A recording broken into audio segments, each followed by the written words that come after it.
I'm going to read, counterintuitively, possibly stupidly, I'm going to read the end of the story, but it is still worth buying the book and reading the start of the story. So that some of this will make sense. It's a story called The Colossus of Rhodes, and it's about the narrator he's gone on holiday with his two young daughters and his wife, and this sparks a memory of when he was 10 years old and went to the Greek island of Rhodes with his family, and some sort of eventful things that played out. I'm going to cut to the chase and talk about these sort of signal events that happen at the end of the story and how and why he's kind of fictionalizing it. So I'll dive in, and if something doesn't make sense, that's because it's in the start of the story. So have faith.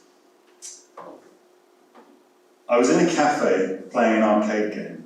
My brothers, I think, had gone back to the hotel. Mum and Dad, I think, were in a neighbouring shop buying crockery.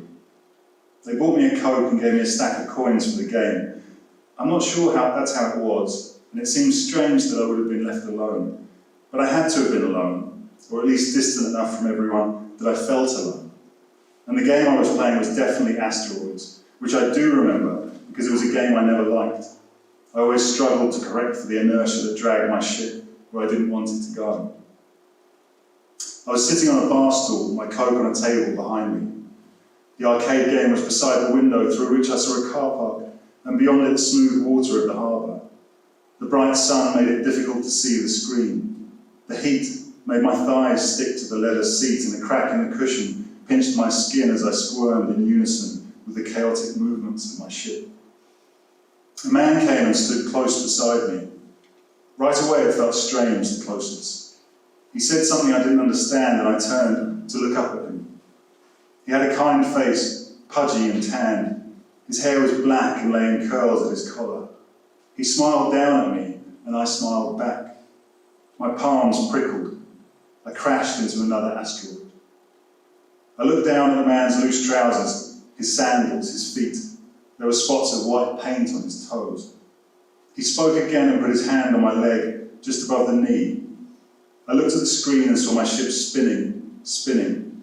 I looked around and saw the owner of the place standing behind the counter, reading a newspaper. A woman sat at a table, staring at her plate as she chewed her food. Voices gabbled from a radio. The man lifted his hand and placed it halfway up my thigh. He murmured something that sounded like encouragement and gestured at the screen with his free hand, while the other kneaded my thigh. He had a friendly smile. I continued to smile, not knowing what else to do. When I looked back at the screen, several asteroids were closing in. My hands were frozen. My ship shattered into 3 lines that floated apart and slowly faded into the black. The man's hand, heavy on my thigh, moved slightly, and he exhaled through his nose. I felt that warm, expelled air run across my cheek and down my neck. I felt his fingers flex, and one of them came to rest against the tip of my penis. Game over, the screen said. I spun the ball as his finger began to roll backwards and forwards. I pressed my hands against the game cabinet, kicked back my stool, and ran to the door.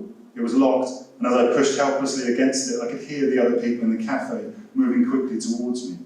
The air grew thicker, hotter. I yanked, and the door opened. I had pushed when I needed to pull. I turned and saw the man still standing beside the arcade machine, the woman still staring at her plate. At the counter, the owner looked up from his paper and towards me at the door with weary curiosity. "Goodbye," I shouted at all of them, and ran outside. I'm going to skip forward to the next day of his holiday. Hippoton Street, the street of the Knights, ran down towards the harbour between the buildings of biscuit-coloured stone. In the late afternoon, a diagonal stripe of shadow divided the street. I pretended the sun was lethal. Stepping outside the shadow meant death. The street was busy with tourists leaving the old town and heading to the harbour for sunset. Absorbed in my game, I didn't realise how far I had dropped behind my family. Halfway down the street, almost hidden in the shadow of an alcove, I saw a cat curled into a circle. As I approached, it lifted its head, its eyes opened to slits and let out a quavering meow. It was very thin, and its black and white fur was matted with dirt. Crouching down beside it, I saw a deep wound on its neck, and it had a thick, pale, yellow goo around its eyes. It was obviously dying. Tentatively, I reached out to stroke its back. Its fur was sticky with dirt.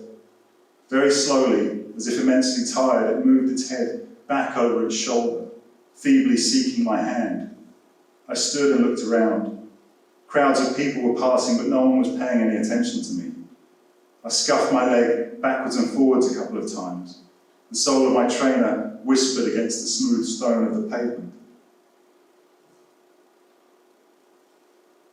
Sometimes it cost me to look up when I'm reading. I swung my leg again harder and felt the faintest resistance as my foot brushed against the cat's head. It made another small, pleading sound. I can help, I thought. I swung my leg again, then rested my palms against the wall and shut my eyes and kicked as hard as I could. I heard a crunch like a Coke can being flattened. I opened my eyes to look, then turned to face the street. The crowds walked on, oblivious. My family went on holiday to Rhodes in 1985, more than 30 years ago. There were many times when I thought about telling my parents what happened, but I never did. The more time that passed, the less certain I became that I should tell them. And now I've written this, it already seems more real than whatever actually happened, even though there's so much I left out. Like Costas, our waiter at Top 13, the restaurant we went to as I remember it every single night of the holiday. My middle brother, a gifted caricaturist, drew a picture of Costas and gave it to him as a present. In the picture, he was lifting his arms heroically, carrying 3 huge trays loaded with food, while bikini-clad women clung to his legs. He gave us his pen, a cheap plastic biro with the name of the restaurant printed on it in golden block capitals. It was a prized possession at first, one my brothers and I fought over, but sooner or later it lost its allure and became just another pen in a pot. We met an American woman called Nancy on an excursion to a ruined temple or a ruined fort, I forget which. She was a teacher and she was living in London for a year on an exchange program. We stayed in touch, and 5 years later the whole family travelled to Corvallis, Oregon to visit her. A few years after that, when I was travelling around the US, her daughter Carla put me up in New York. But there isn't any room for them here. Stories need everything extraneous to be stripped away, and Nancy and Costas, let alone Carla, are extraneous. Some of my brothers who are barely present at all, I probably should have left them out altogether, but I couldn't bring myself to. Plus, my being an only child would have raised other questions like, why did his parents leave him alone in the cafe? Which is a good question anyway. I can't remember where they were when I encountered that man. I find it hard to believe they weren't there, around a corner maybe. I remember the arcade game being in a sequestered space, the kind of side room where you might find a pool table tucked away, or air hockey. When I tried writing it like that though, with them so close by, it seemed implausible. Other than that, what I describe is faithful to my memory of the event. It would have been more dramatic if the guy had started masturbating himself like the tramp in the Joyce story, but he didn't. What I didn't do is kill a cat, but I did see a cat get killed. It really was on Ipperton Street, and I might well have been playing that game with the son. I used to do stuff like that all the time. I saw this kitten curled up against the wall. It's a cat in the story because a kitten would be too much. It was dirty and sick, and as I was stroking it, a group of Greek kids surrounded me. The leader, a boy maybe a year or 2 older than me, started shouting. I didn't understand what he was saying, but he was obviously angry. He pushed me down on the ground and kicked the kitten 2 or 3 times until it was dead. Cats are pests there. And I shut my penis in my zip. Another thing I never told my family. We were going to dinner. Dad and my brothers were already downstairs in the lobby, and Mum was waiting for me just outside the toilet door. She wasn't hurrying me, but I felt like I was keeping everyone waiting. I shook off and quickly yanked up the zip of my trousers, too quickly. I won't try and describe the pain. It's enough to say I looked down and saw these angry pink bubbles of flesh squeezed between the zip's teeth. I tried writing about stifling my tears, about wadding toilet paper into my pants, about the scar I was left with, but I scrapped it. Boy gets felt up, sees kitten being kicked to death, then rips penis up in zip. What's anyone meant to do with a story like that? The funny thing is, the scar on my penis, a line of raised caramel-coloured skin as thin as a credit card, is the only tangible evidence I have of anything that happened in Rhodes. The sunglasses broke and were thrown away, I lost a sweatband, and my game of crossbows and catapults was exiled to a cupboard shelf before being donated to a jumble sale, along with boxes of other once prized possessions. Maybe it's because I never spoke about these things to anyone that I find it so difficult to shape them into a story now. And if I can't do that, what are the chances anyone else will? When, if, my parents and brothers hear about the man, or the cat, or my penis, it will only confuse them. Are you sure it really happened that way? They'll say. Can it have been like that? It's understandable. It was 30 years ago, and even if what I've described were objectively true, what does it mean if no one else knows about it? And what will change if people do know? What difference does writing about it make? Maybe it's easier to say I made it all up. But when I look at my daughters squatting on the sand, burying their toys and making little streets and houses with shells, I can't help but wonder, if the same thing happened to them, would I want to know? And if I knew, what then? Would I find the man who did it, report him, beat him, kill him? I've rarely spoken to anyone about what happened on Rhodes, but not so long ago when I started thinking about this story, I described it to a lawyer I met at a party, and she laughed and said, "And that happened to you once? That happens to girls hundreds of times. After a while, it's not even news." Can that really be true? I tell myself it can't. Of course it can't. Saying something doesn't make it true, nor does silence strip the truth of its authority. I know what happened to me, and that I won't let it happen to these girls I can still enfold in my arms and who jiggle their feet on my thighs. It's impossible to say they will always be safe, but sometimes it can feel like the truth. The same way that when you stand at the mouth of Mandrake Harbour, you can see the Colossus of Rhodes soaring above you. I tell the girls about the statue that was the biggest the earth had seen, that took 12 years to build, and that one day fell, and 1,000 camels came to take it all away. "Is it true, Dad?" Sonia asks. "Did it really happen like that?" And I say, of course it's true. Every word. Thank you.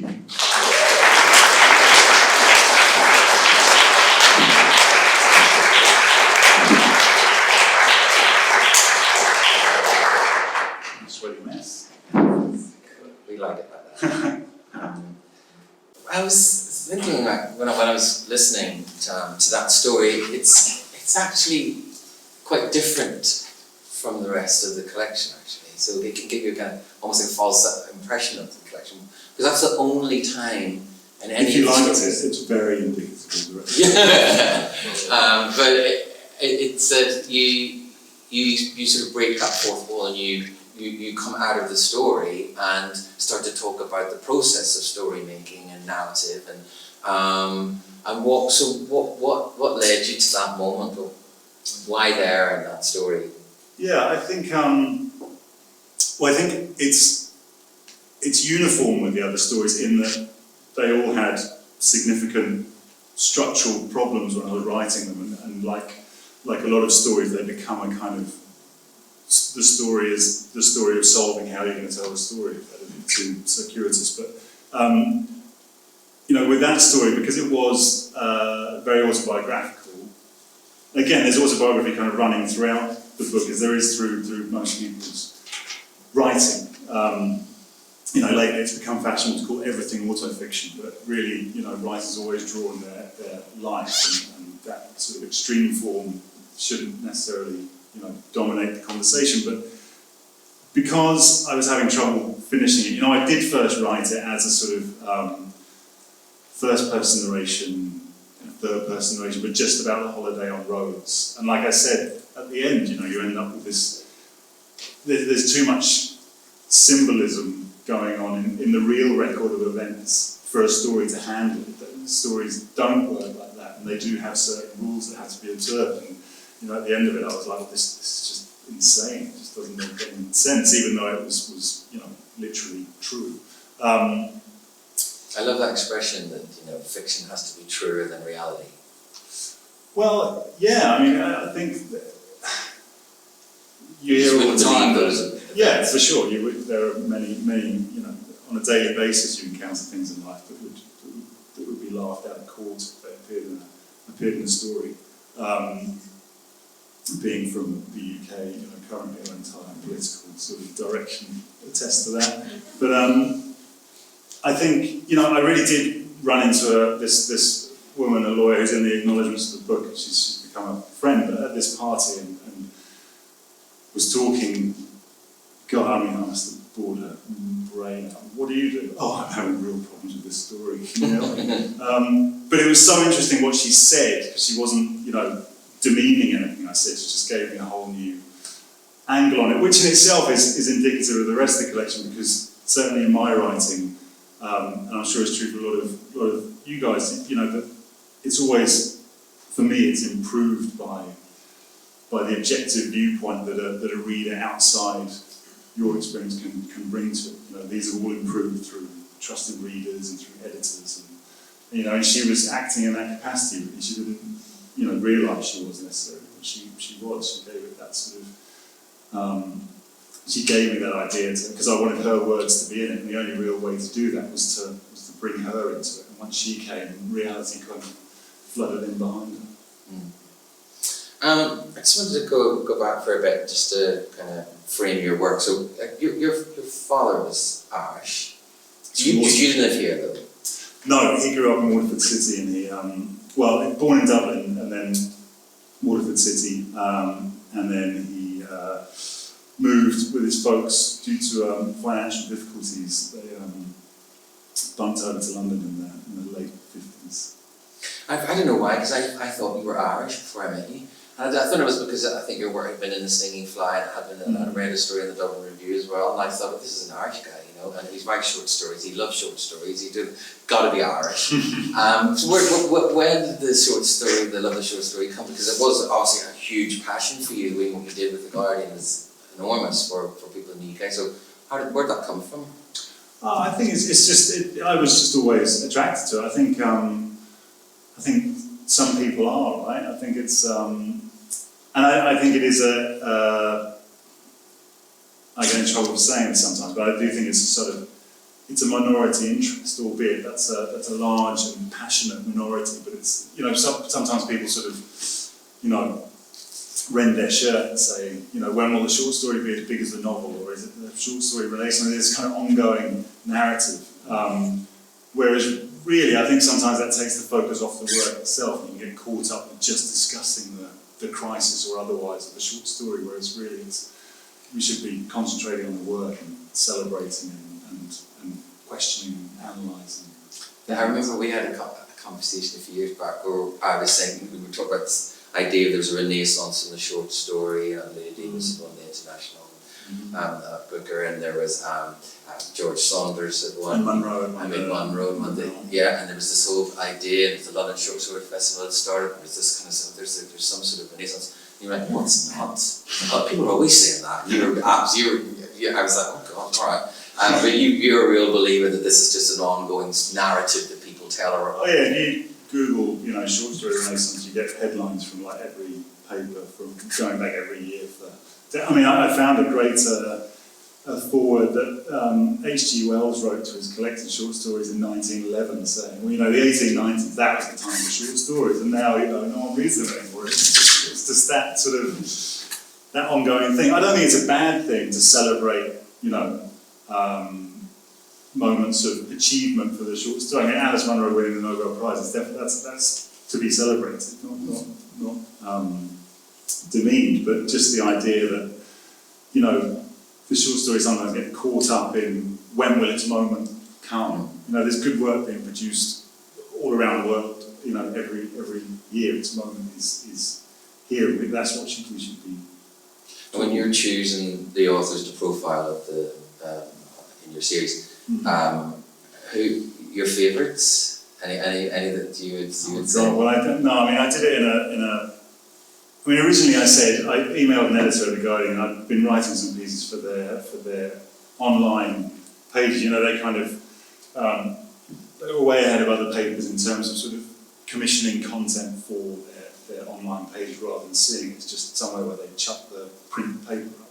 So I've been writing bits and pieces for them, and I said, why don't I write a different short story writer every week, thinking I'd just do, 6 or 7, because I had a sort of bank of knowledge I could exploit. It's a very unromantic way of putting it, but I did say I wasn't going to be sort of hierarchical or the canon or this, that, the other. So I was sort of ran. Well, I did start with Chekhov because I think you kind of have to start with Chekhov, really.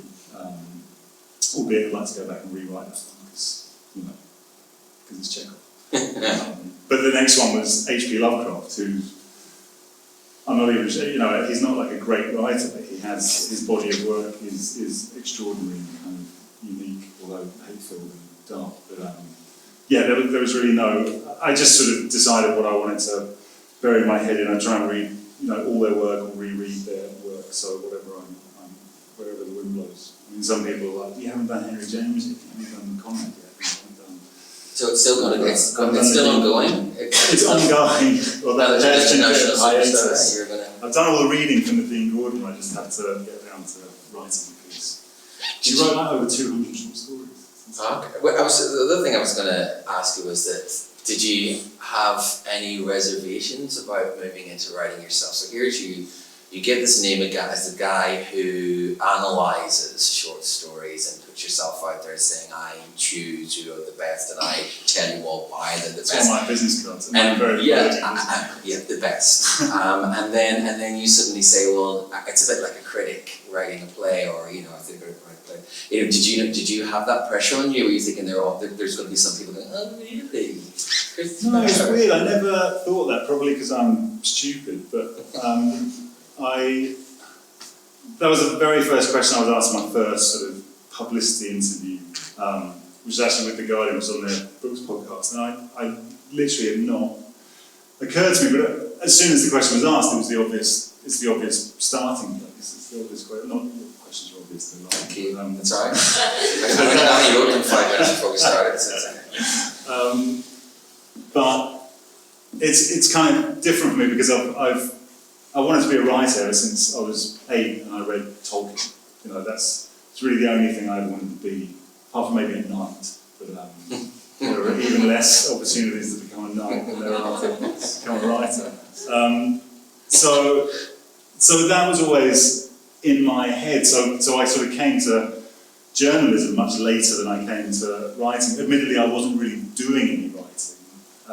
And I was writing very fitfully and sort of waiting for inspiration to strike rather than doing it the way you have to do it, which is, these are the hours I'm going to write every day, and making that fit in with your life. But so I didn't feel like, critic turned writer, book reviewer turned fiction writer, because in my head that was you were always right. And on that sort of note, was it planned out? Because it has this feeling of being planned. The 3 sort of stories, the top and tail and middle, and then it has this sort of cumulative effect. So I was wondering, because a lot of writers are just sort of, here's my best of my collected stories, or here's just everything I've written so far. So was there a plan there? Certainly not a thematic one. I mean, I was writing stories, and I've never, I don't think many writers do. I've never written to a theme, and it was only when I read the stories as a collection that the title of Mothers presented itself to me, because sort of there's 10 stories, and 7 out of the 10 mothers are either explicit or implicit, whether that's a character who is a mother or a character who has a mother, which is pretty universal, I guess. But really, they were present in the stories. They were important in the stories, even if they weren't necessarily the main characters. But there's 3 stories in it, but the first, middle, and last story are all about this character Ava, who in the first story she's growing up in Sweden. She's 10 years old. She's actually writing it from much later in her life, but remembering this summer when she was 10. And in the middle story, she's sort of late youth, early middle age, wandering around Europe. I'd written, those 2 stories, and I wanted to sort of complete her life story. Had you written them one after the other? No, I actually wrote the middle story, Innsbruck, finalist. It was kind of the second story I wrote when not the second story I wrote, once I'd started writing stories that were even vaguely close to the kind of platonic ideal of a story I had in my head. I was writing stuff for years that I just didn't think I wasn't getting there, so I was just trashing it. So I'd written this story, Innsbruck, actually about an English woman called Rachel, and then I wrote this story based on my mother-in-law, who's Swedish. She told me an anecdote from her childhood, and that led to this story, Summer 1976, the first story in the book. And actually, when I had those stories together, because in Innsbruck, someone suffering from depression, you're very sort of, and I wanted the reader to be quite closed off from her as, depression, the way that disease works, it can sort of seal you away from other people, and other people can feel sealed away from the sufferer. So I didn't want to give her lots of back. It felt unnatural in that story to give her backstory, to sort of dip back into the past the way short stories. That's very strong in the third story as well. That closed. Yeah. She literally retreats onto the sofa. Absolutely. And she yeah. then disappears for years. Yeah. In the first story, it's first person narrative. In the second, you're sort of it's close third, but distant close third, if you know what I mean. And in the third story, it's close third to her estranged husband. So you are sort of moving away from her as how the story progresses, rather than, I guess, the traditional thing is to sort of get to know someone better and better. She almost becomes more mysterious, I think. But when I looked at Summer 76 and Innsbruck together, they seemed to be, they could have been about the same person. Like Rachel could have been Ava, 30 years on. So I rewrote Innsbruck as a Ava story, and then once I had those two together, then it just felt, You needed a third? Yeah, I Finish the story. Yeah, I really wanted to sort of to once I knew where she'd come from, and because I wanted the first story was written by an older person remembering when she's young, because I think it's really hard to write from a child's perspective, or writing from a child's perspective, you kind of have to shut off certain realizations to yourself. And it's very much someone reassessing something that happened when they were younger, rather than living through it, but then the reader being able to really tell what's going on. So I knew that she existed later in time, so I wanted to fill in that space around it. I had a thing where, I remember when I used to read collections of short stories, one of the things that I found difficult at first was that, I would read a story and I immediately want to turn on to the next one because I want to read, I've got a couple of hours to read or something. And I just found it really difficult to go on to the next story because I'd have to sort of dump this world that I just created and build a new one in my head. And sometimes you're tired or you do other distractions. And I remember, I think it was Kevin Barry I'd interviewed, and he says, you read one, leave the collection down, come back and read another. And that was like, just when someone says something that it was fantastic for me, because that's how I read now. When I read in a collection, I just leave that collection down, maybe go and do something else, and then pick up that collection again. And so when I had done that with your book, and actually I didn't get these with the same characters at all. And so how I got it was from the index, because it says mother. Glad you realised before you went. Yeah, and it actually says there mother. Is it mother one or yeah. one, and so I went back and read them, and then when I read them, I thought, well, this is kind of like a sort of novella almost, It's like and so I thought, one, it's that issue, I guess, of do you worry that without sort of instruction that people don't get, or so they lose some of the power and subtlety that's going on with these connections, because they don't necessarily read a short story collection like that. And two, were you not tempted to just put them together? I just thought. It's a bit like that. I don't know. Paperback? No, I wasn't, because because a lot of time elapses between the first and second story, and a shorter period elapses between the second and third, but something quite major happens in that space. I wanted the reader to kind of be away from Ava for for a while, thinking, not of you, who trashes my sequencing, and just, well, you're doing the right thing, you're doing the Mavis Galant thing. She said, don't read all my stories as a novel, put the book down, go and do something else. But with this, given that when I read short story collections, I tend to start on the first story, and I do, read them all in one go. I read the book. So I did kind of, when I was structuring the book, I wanted it to work. I wanted to reward being read through. I think they can still, exist as separate things, or that you can go away and come back, absolutely. But for a reader who was going to go right the way through, then I wanted it to offer something in that way. And when I did go back, because I'd read sort of half of a period of time, and then I read another. I went back and actually read it all again, and you do get a cumulative effect. That definitely. It was one of the first collections I thought that so strongly was in here, and it's very. I mean, the characters. They don't seem to be able to connect emotionally with their loved ones, their family members, their partners. They and that's sort of expressed physically as well. Even when those two lovers try to make love in the cave and then make love later on in the season, like they're just about to start. And it's like, oh, can you stop now? And there's those kind of so it's literally like even at the moment when you think it's gonna happen, and that character is so frustrated, and he's going, he has an opportunity to sleep with this girl that he really wants to sleep with. He's gone to Paris in order to do it, in fact. And then every time he's got the opportunity, he leaves her, he walks away, and then goes, why did I do that? So I just wondered that seems to be a thing throughout the book, this inability to connect. Was that intentional, or was that something that you look back over the book and thought, this is something that I've done?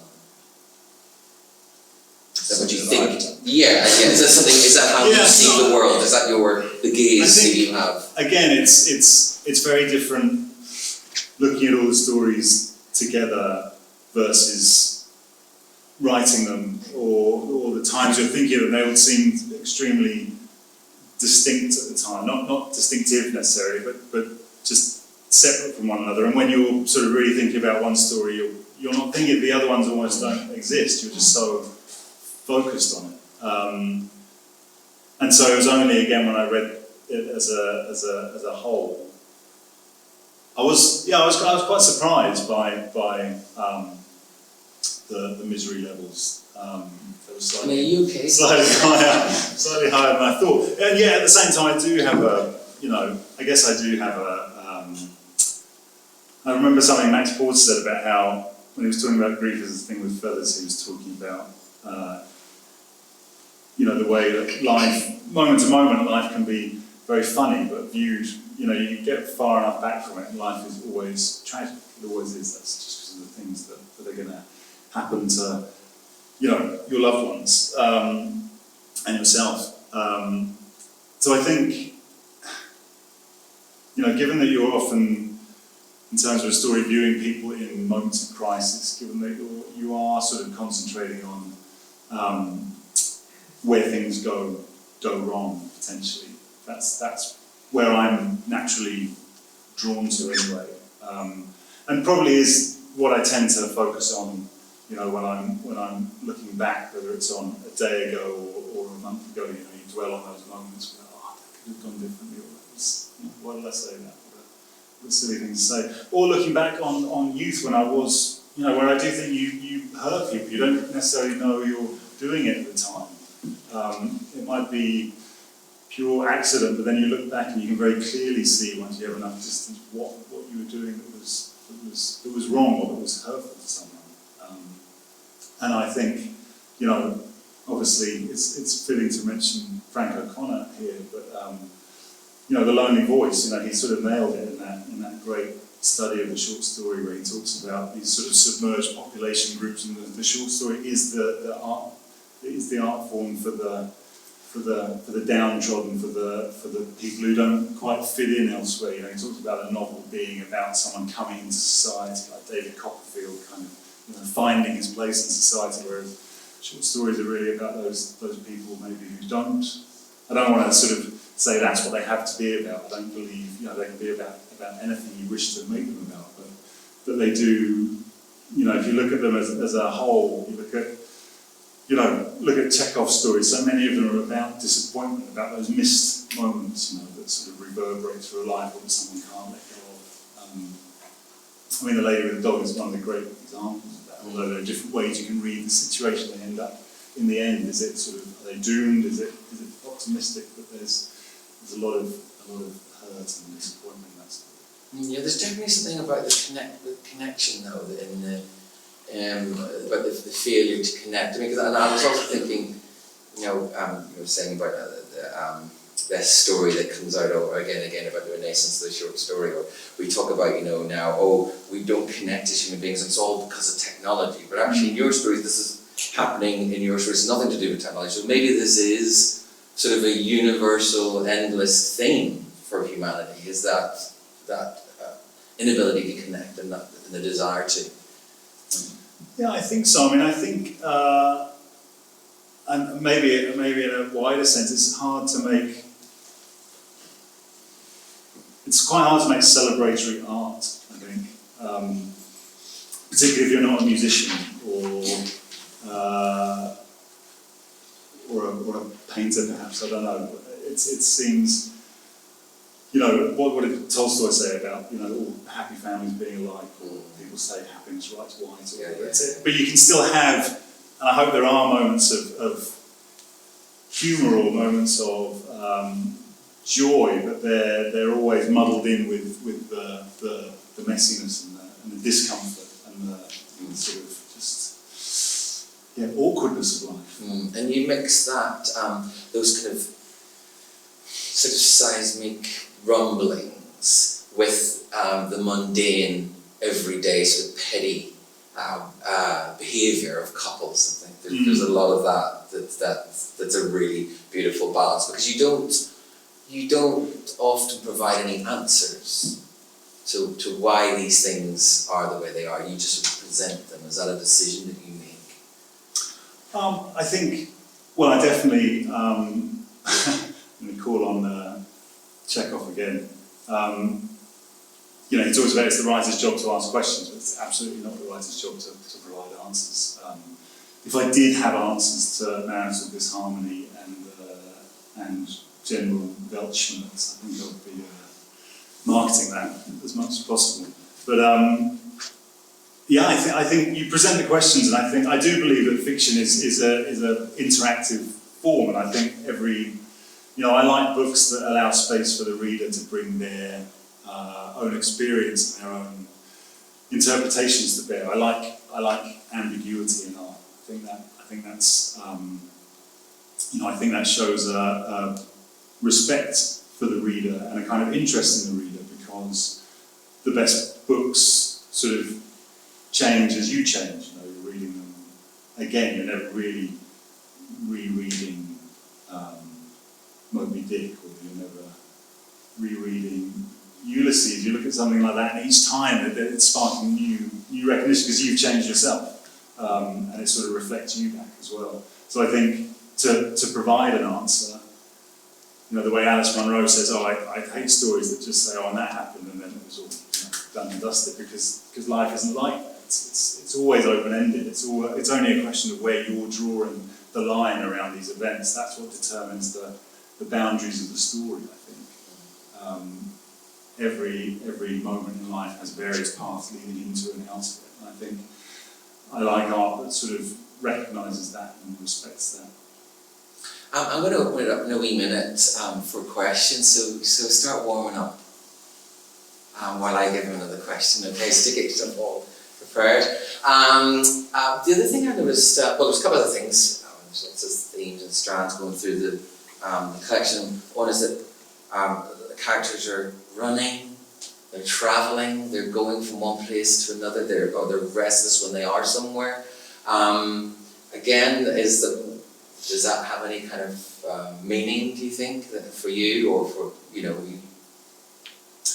I think, I love the sensations of travelling and how sort of destabilising it can be, whether because you're excited or whether because you're anxious, or you're certainly always confronting something new or unexpected. And I think for the characters in this particular collection, you know, they are displaced, and I suppose the setting or the fact that they're often away from home or in a foreign environment kind of speaks to that and embodies it in physical reality. I'm also sort of, I tend to,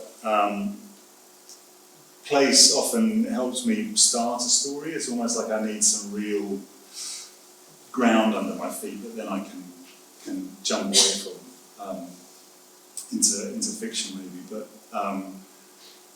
I think it's just, and also on a more prosaic level, I think I just pay more attention when I'm travelling. You know, I tend to be sort of taking notes, noticing things, being more attentive to people.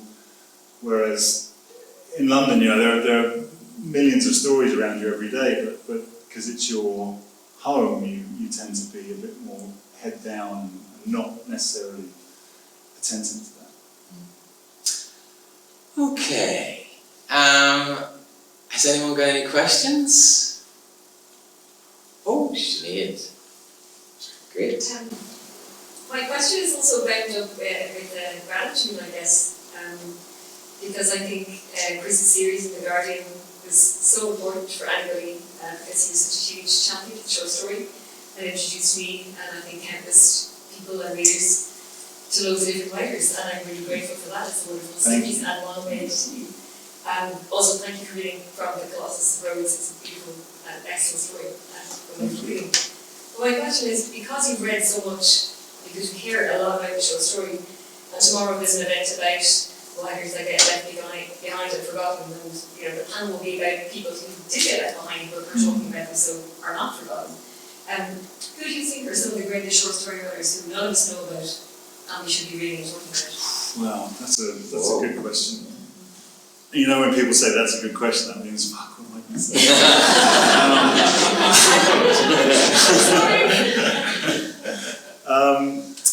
I don't know. I mean, even some of the ones that I've.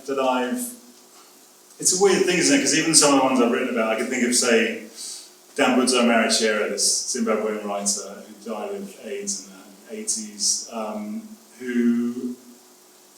You know, he won I think the first Guardian First Book Award in like the late 70s. So it's not like he was ever unknown or unheralded, but they sort of just drop away for whatever reason. And you can get their books, but they're kind of punishingly expensive, sort of online, or Granta, sort of in the Book of the African Short Stories, sort of published one great story called Black Oxford that I recommend everyone to read, but it's not. He's there, but he's not there at the same time. Or someone like Nikolai Leskov, this amazing Russian writer who Vintage published a new translation of his sort of selected stories a couple of years ago, and all the reviews were like, this amazing writer who's been forgotten and now he's back. But then the same thing happened sort of 15 years before that, and then he disappeared again. So it's like, are some people just resistant to sort of being rediscovered or lifted up? I don't know. Ben Marcus was talking about it in relation to David Markson earlier, about whether he found his sort of true audience and it just wasn't very big, or whether there is an untapped audience for him. All of which is a very long way of saying that there are, even within that series, I think there are a number of them, you know, who are sort of undervalued. I mean, I think certainly in the UK, I'm not sure about Ireland, Dennis Johnson, who's one of my favourite writers, is, you know, it sort of sounds crazy to say he's under-regarded in a room full of people who are passionate about the short story, because Jesus' Son is held up and venerated, you know. And yet in the UK I still meet countless people who would love his work, who have never heard of it. You know, it's a different story in the States, but so maybe it's a regional thing as well. But I think it's that ongoing thing, because any, you know, countless writers who are praised and widely available today are going to fall away. And I think it's just an ongoing task to sort of to champion them where possible. Anyone else? Has the experience of being published as a creative writer and being reviewed thrown any light on how you would review others yourself? That's a good question. Do unto others. Yeah. No, I mean, no, I've really enjoyed actually reading the reviews. That's probably another cool thing to say. I'm going to say I don't read my reviews. I think Tom Wolfe said you should measure the length of your reviews, not actually read the words.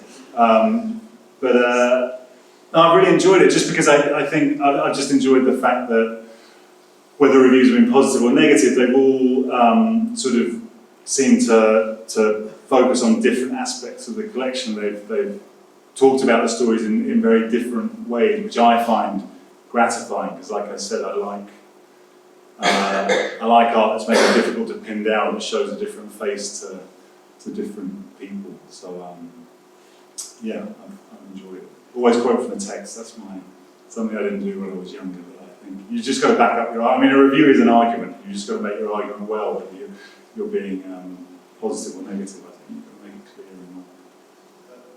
It's from a story called Johnny Kingdom. Again, I'm just dropping you in a random position. There's quite a lot of different strands to this story. It's 8,000 odd words, so some of this definitely won't make sense. But just it's Friday night. What needs to make sense? I'll also apologise because there are some American accents in this, and I'm not very good at them. So Andy is a Englishman who had a fledgling stand-up career. He moved to America because all his comic sort of heroes were American. He's met an American woman who's his wife. He's got a couple of kids, but his comedy career has kind of foundered. He developed writer's block. It wasn't working, so he started telling these jokes by this dead comedian who's kind of unfashionable now, but was huge in the sort of 60s, 70s, 80s. And so he's become this kind of tribute act, much against his will. He's very unhappy with this by the time we meet him in the story. And he really only plays like bachelor parties, which book him ironically, and retirement homes where existing fans of this old comic still reside. So at this point, he's been picked up by this devastatingly enthusiastic camp events coordinator and just dropped off at his where he's staying before the show. Cezam drops Andy off at the same guest bungalow he is always given. He thinks it is anyway. Everything looks the same here. The bungalow's slat boards are brilliantly white, its compact interior pristine. All down the silent street, the identical white houses glow like phosphor in the sun. "Pick you up at 6, Cezam calls from the open window, pulling away from a verge so vividly green it looks like it's moving. Later on, she will drive him to the administrator's cafeteria for dinner and take him to his dressing room, which is her office. He will admire photographs of her grandchildren, whose names he never even tries to remember. This one looks well.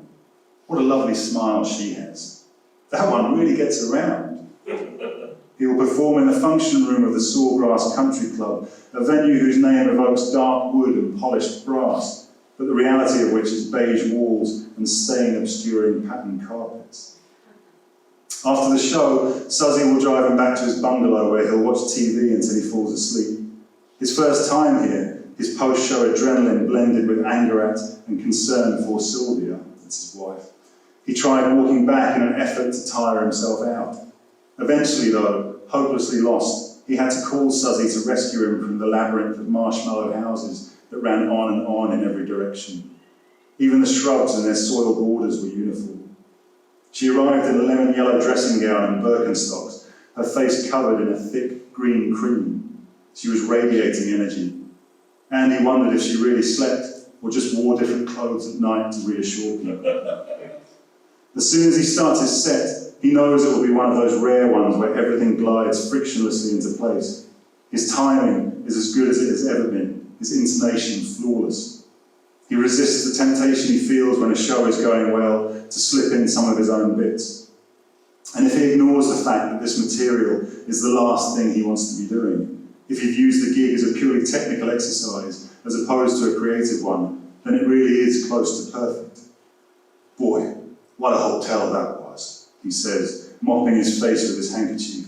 That bedsheet could have been Exhibit A in a homicide and 2 fraternity suits. He waits, and just as the laughter begins to recede, says, "But Christ, I was an ugly kid." And already there is laughter, anticipatory, because they trust him now. "So ugly," he says, shaking his head. "Anytime I got lost, my parents just followed the screams." It sweeps up and rushes over him again, all the barks and croaks and smokers' rasps, a wave of joy. Most of these people have probably seen him before, he thinks. How many times have they heard these jokes? Here, on TV, on records. And how many times has he told them?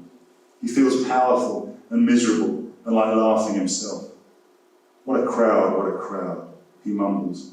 He steps forwards, backwards. He waggles his tie like a key in a stiff lock.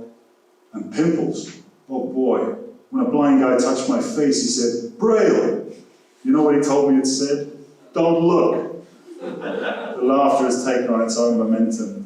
It's grown so strong and then helpless that all he needs to do for the next few moments is prod it with a look or a shrug or a double take at some imagined offstage misbehaviour. "Yeah," he says absently, staring into the space above the audience as he straightens his tie and stretches his neck. He jerks onto tiptoes and looks behind him as if goosed by an invisible hand. He does all this without thinking about it, kneading the laughter like dough. He can hear people hiccuping, crying, sucking in air like they're suffocating. Women hand each other Kleenexes. Men blow their nose into handkerchiefs big as sails pulled from blazer pockets. Nothing sadder than a room full of laughing people. And he can't remember whose that is. Maybe it's his. After that kind of show, even at a place like Sawgrass Meadow, the adrenaline kick is hefty, and Andy knows he won't be sleeping for a few hours. Declining Suzzy's offer of a lift, but armed with directions, he leaves the venue and is enfolded by the humid Tampa night. He's in Florida.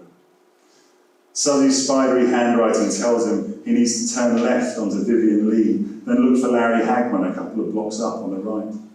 The naming convention has changed since he was here last, because, Suzzy explained, it wasn't Andy, that one time you slipped my leash, who had trouble finding the way home. Streets that had formerly been vanilla forgettable, Mimosa Drive, Magnolia Way, now bore the names of era-appropriate actors. Because even when someone doesn't recognise their own husband, they still remember Cary Grant. "Oh, and before you ask," she added, powering up that devastating grin, "there's no Johnny Kingdom, yet." He walks past the identical bungalows. Already, precise memories of tonight's show are fading, his sense of achievement dwindling. His triumph degrades into an edgy energy. Walking along Richard Chamberlain, his thoughts skitter between bits of his routine, concern for Tim, always there somewhere like a radio playing in another room, and anger with himself for that stupid lie he told Sylvia about writing again. He cycles through the projects he has abandoned over the last few years, something he has done with decreasing regularity since the last time he actually began something new. Turning on to James Stewart, he decides none of them are salvageable. It's time to trash them all and start fresh. Or maybe just do the first part and find some other way to fill his time. He sees a dim shape, a possum, shambling across a lawn. He yawns. Barbara Streisand, Burt Reynolds, Jason Robards, home. Inside his bungalow, he puts on water for coffee, and as it heats, he fetches a notebook and pencil from his suitcase. He could try and sleep, but he has an idea that he can make the disgust he feels about lying to Sylvia work for him. He's going to write. But it won't really be writing, he thinks, cautious as a hunter stalking deer. I'll just bullet point some ideas. It has been so long since he has written anything that the simple act of opening the notebook, old but unmarked, always to hand in case this moment should arrive, is exciting. Seated at the small kitchen table, steam curling from his coffee, the white page before him feels not like a barren waste as he feared, but a field of possibility. What starts here as pencil marks, he thinks, has the potential to become rooms of laughter like the one he left a couple of hours ago. All he needs to do is begin. Just begin. He cannot do it. As if pencil and page are magnets with the same polarity, they refuse to meet. In desperation, Andy thinks of the advice an older comic once gave him, that when he had trouble coming up with new bits, he would write out his old stuff first, until sooner or later, new material started to flow. But amnesia has taken hold. He can't remember a single bit. He tries visualising old shows when he was a real comic with his own material. He can see a room from his vantage on the stand, a dented microphone head, mildewed brickwork, a neon sign above the bar at the back of the room. He tries to force something, anything. He cannot do it. There is a tapping. Andy stands up, walks through to the living room, and hits the porch light switch beside the front door, big as an iPad for old and shaking hands. He cracks the door and sees a thin old man in a dressing gown. The light catches a few filaments of hair that arc from his bald scalp. He is statue still, squinting in the sudden light. His mouth begins moving, but Andy cannot hear words, only strained breath. The old man's hands shake at his sides. "Hello," says Andy, opening the door wider. The old man is alone. "Can I help you?" "I'm back, Joe," the man says. His eyes are roomy and searching. He takes a step backwards, then forwards. Andy sighs. Now this interruption has come, he feels certain that he was on the verge of a major breakthrough. "Can I help you?" he says. "I'm actually in the middle of something, so..." The man waves his hand as if to say, "Go right ahead," but stays standing on the threshold. Andy suspects that he closed the door in his face, he would find him there, still muttering, when he opened it again in the morning. Andy sighs more loudly, with resignation this time.